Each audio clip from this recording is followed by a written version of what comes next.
Greetings, friends. Steven here, and welcome to episode 19 of Gamer Hall, my very own YouTube video game pickup series. Today's backdrop item is my first item. It is the Transformers Generations Soundwave from the Fall of Cybertron game. Just zoom that in there a bit. As you can see, I haven't even opened it yet. I've had it for maybe almost a week now. But I haven't opened it. I'm a busy guy. I'll probably open it. I would like to see him in the vehicle form, which is kind of weird. In this game, he's not like we would know him as like a huge cassette deck or whatever. But in this game, that doesn't really work for the story. So they made him into this sort of SUV thing in the back here. That makes sense. So I guess it's fun though. He still has the cassette deck in his chest, and you can even buy the cassette crew separately. Of course, this one comes with Laserbeak. He's actually there in the back. Yeah.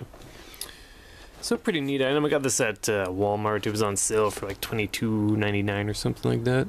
Seemed like, well, I'm sure you've noticed if you're a Transformers fan that these can be pretty expensive to buy. And this one was actually, at least compared to what I've seen, a pretty reasonable price. So it's here with me now. Pretty cool. I should also mention that this is Soundwave, but if you wanted a black version instead of the blue one here, you could get Sound Blaster, which was the redesigned Soundwave after they destroyed him in the show, as I recall. He actually looks pretty much exactly the same. I understand his cassette deck got a bit bigger, but you know, very hard to notice a real difference besides the new paint job between Soundwave and Sound Blaster. Okay, so leave that in the back there. I'm gonna follow that up with an item I actually got from eBay Games. That's of course GameStop for you Americans out there. Every now and then, a pre-order item that they had way too many of will just end up in their back room, and then they have no place to put it, and they just give them away. So, with that in mind, I was there one day, and I got this, kind of hard to tell, like I said, it's still in the packaging, but this is, I think for Super Scribblenauts, the pre-order item, which was, the girl character, whatever the main guy's name is, whatever. His hat is like a red rooster hat, but there's also a girl character now, and she has a pink hat, and that's what this is. So it's like hair. There's like a little tassel thing in the back here, and yeah, you know, it was free.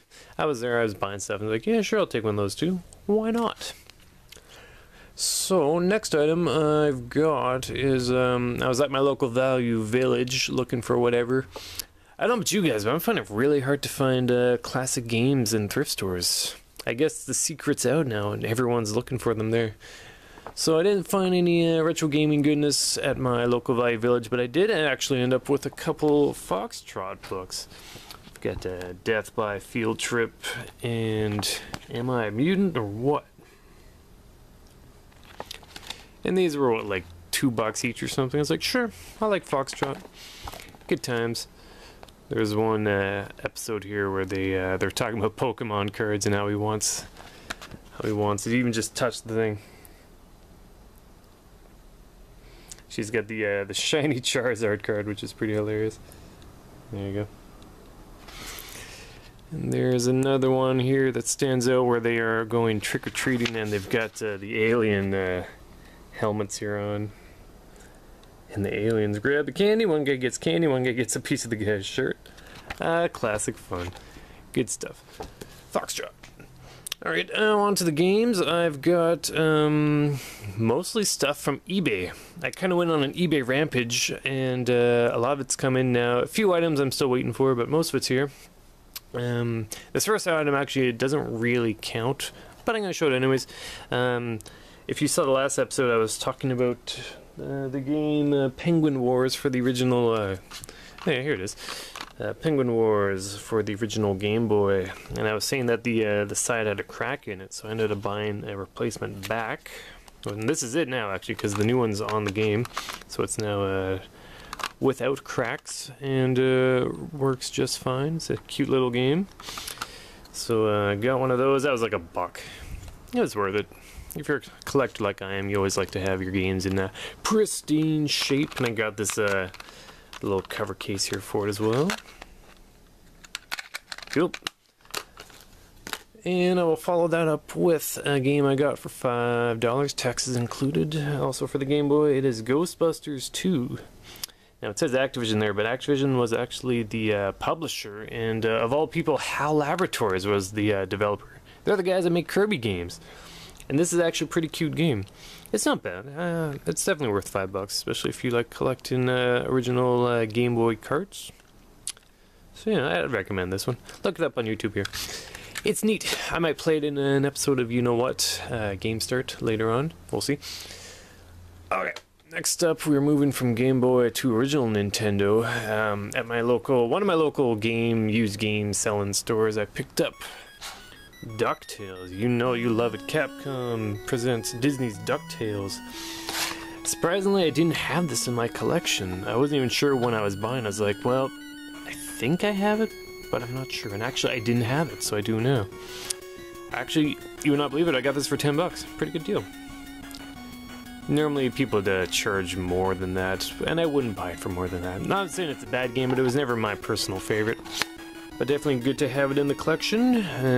Of course, as you may have heard, they are actually remaking this game for current-gen systems. I assume it'll be a downloadable title, so look for the new DuckTales Remastered coming out pretty soon. Very cool. And I'm gonna follow that one up with a Famicom cart. Actually, of course, that's the Japanese name for the Nintendo. I could run this, but I don't know if I'd be able to play it. I'm pretty sure it's an RPG, but I'm showing off now Dragon Ball Z 3.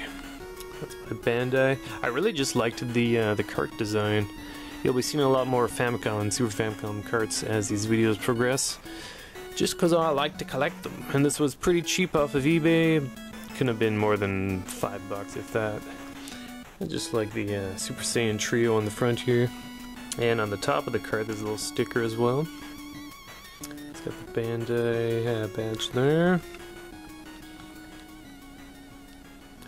Assorted Nihongo. Looks like it came out in '92. Bandai. Actually, it looks to be in pretty good shape too. This I just got today. So great timing for that. I can't recommend the game unless you are pretty well versed in Japanese, but you know, otherwise it's just a neat collectible. And I'm gonna follow that up with some Super Famicom games, of course, aka Super Nintendo. And in the spirit of Dragon Ball, I'm gonna follow that up with Dragon Ball Z 2. Now this is much easier to figure out because it's basically just a fighting game. And in an earlier episode I was showing off Dragon Ball Z 3, but I liked the second one as well, so I picked that up. Pretty good shape. Not so much you can say about it. Like, they're both excellent games, definitely worth looking into if you are collecting Super Famicom carts like I am. You fly around, you throw Kamehamehas. It's more about the Kamehamehas and fireballs and whatnot than the actual melee fighting, which is kind of interesting. So 2 and 3 are both pretty good. 1 I didn't like as much when I was trying it back in my emulator days. Of course now I'm collecting the real thing now. But, you know, look for that one if you're looking for something to buy. I'm going to follow that one up with a game. I can't quite remember the title of it. It's like Magical Taro-kun or something like that.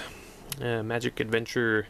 This is also by Bandai. This one, yep, Bandai. We got 3 in a row for Bandai here. I've seen this for the original Famicom as well. I don't know what this is based on. It kind of gives me an anime vibe. But it's a cute game. You're actually playing as this character here, and her hat is like a cat or something, and it licks up like enemies and, you know, food items that you collect for points and all that. So it's an interesting title. Also very cheap, like I said in many videos before. I'm not a fan of spending too much for these sort of things because I tend to do this, buy so many at a time. So this certainly worked for my budget, and I've tried it a little bit of it. Yeah, it's been a very basic game so far, but it's cute. And I am following that up with Godzilla. I don't know what that's. This is 94 by Toho. If you've seen my channel here, earlier co-host Brendan and I took a look at Super Godzilla for the Super Nintendo. That was kind of a weird sort of map dancing against monsters sort of thing. It's hard to describe. But this one is a more traditional Street Fighter kind of game. And for some reason we didn't get this one in North America, which is kind of crazy. Because from what I've seen of it, it looks pretty damn badass. So definitely looking forward to trying this one out. I haven't even cleaned the contacts or anything yet, but that'll happen soon enough. And following that one up with PC Genjin 2, or Bonk's Adventure 2, or Super Bonk 2.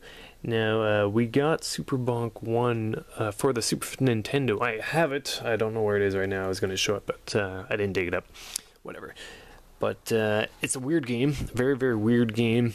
The original TurboGrafx Bonks weren't as weird as these Super Nintendo ones are. I don't know what they were smoking or whatever when they put these together.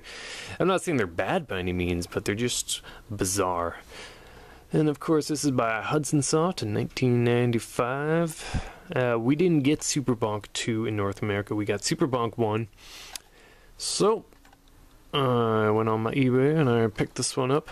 This game was actually in pretty rough shape, but I've done a pretty good job of cleaning it. Had these weird, like, stains on the top and all that, but I think it looks pretty good now, yeah? Man, this game is weird. I was trying a couple levels out. At one point, Bonk turns into like a worm, and he's like shooting a red mist out of his tail. It's weird. Later, I get another power up, and it becomes Ballerina Bonk. What? And like I'm doing pirouettes on top of water to jump on the top of the surface of the water. Bizarre. Very weird. I'll definitely be showing off most of these in future uploads I'll do here on my channel, so stay tuned for that. And I only have 2 items left. These are more traditional North American purchases, both of which I think were around $5, I think. First one, Michael Jackson The Experience for the Nintendo DS. Remember what's its game, what's it called? Elite Beat Agents, that's the one. It's very much like Elite Beat Agents, but of course with just Michael Jackson music. Just zoom in there for a quick idea what you're doing. You know the thing, it's like you're tapping the buttons with the rhythm and all that sort of stuff. Slide in and whatnot. It's okay, it's not great. Like I'm a fan of Michael Jackson, but this game itself is, it's so-so. I couldn't really recommend it. I don't really not recommend it. I don't know. Like I said, I bought it and it was pretty cheap. So if you can get it for a really good price, yeah, give it a shot. Just don't be surprised if you end up reselling it when you're done. Alright, now if you notice there, I just did a quick edit because I wanted to dig up those 2 games I was talking about. First one I've got here is Super Godzilla. Like I said, this is the one I've played before on my channel, so definitely look that one up. If you want to see a rather surprising direction that I decided to take Godzilla here. Looks like I got one of those carts in Mexico again because it's missing the sticker and it just has the words like etched into the cart. I always thought that was neat. And I also dug up my Super Bonk, which, surprise, surprise, is in a box. That's why I couldn't find it. It's in damn good shape too. I'm not even going to open this. But I'll give you a quick shot of some of the game here. And that's Bonk there. He's a caveman, of course. But like this cover does not give you any idea of how weird this game is, trust me. And one of the things about this one was that you become huge Bonk or tiny Bonk. Alright, just drop that back there. And one more game I got for a whole $5 was Final Fantasy Crystal Chronicles Ring of Fates. It's in so-so shape. Turns out though I own this game already. So I'll be doing a resell on that one. But you know, it's a pretty good price, might as well pick it up and see if I can find it at home. Alright, and that's it. So, thanks again for watching. I'm just gonna look through this stuff real quick. Yeah, Yep, you got the idea. Alright, so thanks for watching. Feel free to check out any of the uploads I've done earlier, and I will see you guys soon. Have a good day.